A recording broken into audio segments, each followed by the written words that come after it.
It's always been a staple for food, from ancient times to now. Baking bread can be difficult, but today I'll show you how.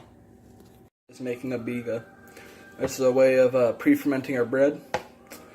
So what we're going to add about 0.625 cups of flour. I usually use just, weight, but my kitchen scale is broken.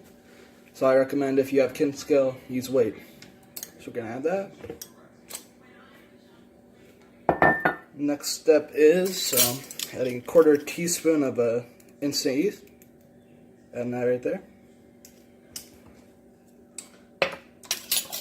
Then we're going to add a half cup of room temperature water. There we go.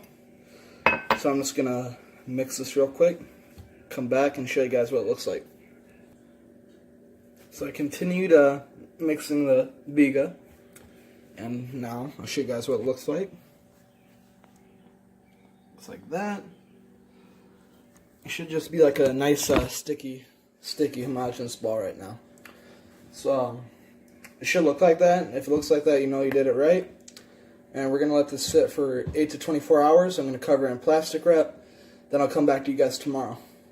So I just woke up from about, this has been resting for about 24 hours. I'm doing this day before school,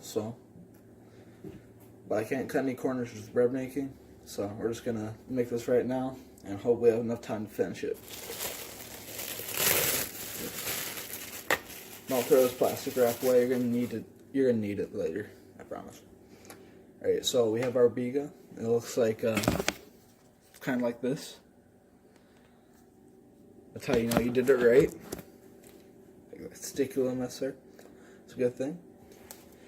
So what we're gonna do now, we're gonna combine 10 ounces of flour, or 1 1/4 cups of flour. Dump that in there. Half a teaspoon of instant yeast. Got our measuring spoon right here. Got our yeast.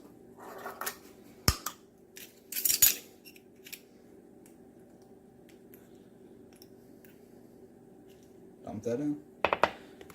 Half a teaspoon of kosher salt.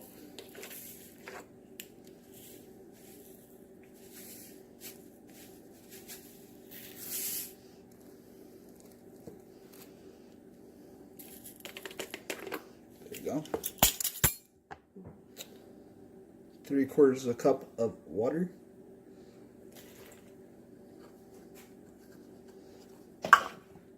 Half a cup of room temperature milk.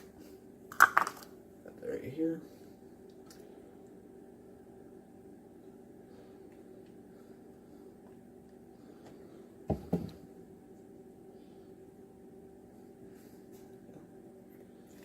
Put that in. So now we just mix this to combine. Looks kind of like this. No, it's not mixed yet, obviously, so I'll come back to you when it's fully mixed.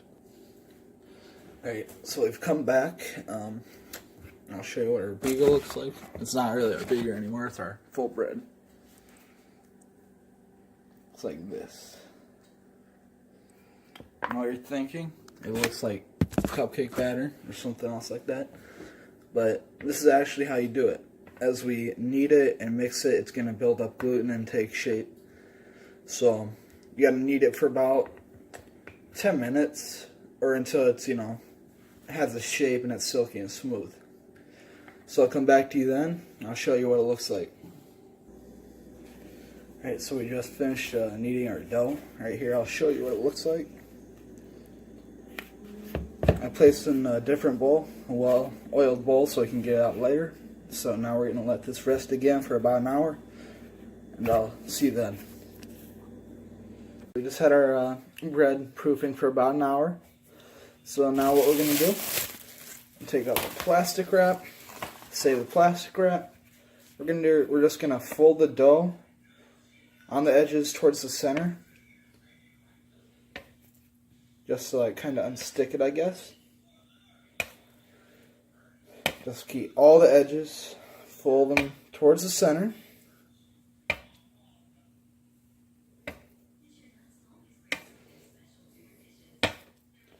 Keep folding.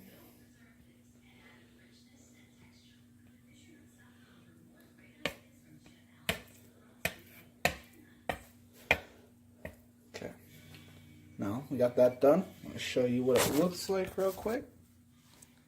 So it looks like. That's good. That's what we want. Now we're going to cover this up again and let it proof for 30 more minutes. And I'm going to heat up the oven to 450 degrees during this and flour my pizza stone. I'll see you then.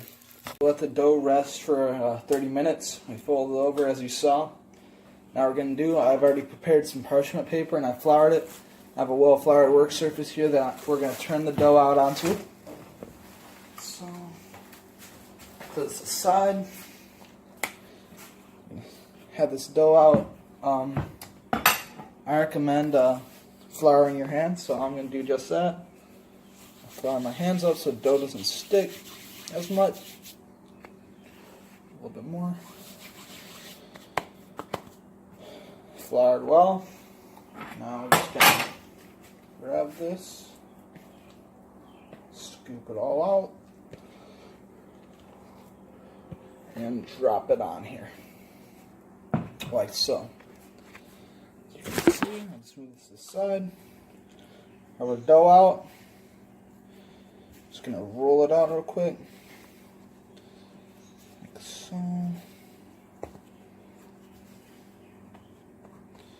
Alright, now what we're gonna do, we're going to divide this into 3 equal pieces.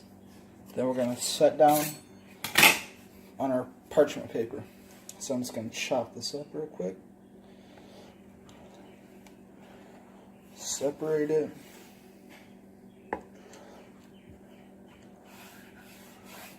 There we go. Alright, that's pretty simple. Now I'll come back to you once we've placed it on the parchment paper. Okay, so now we got our dough on the parchment paper. So what we're going to do, we're just going to cover it for about 10 minutes. Then we're ready to bake, and that's pretty much it. So I think the bread turned out pretty well. I'll show it to you. Go.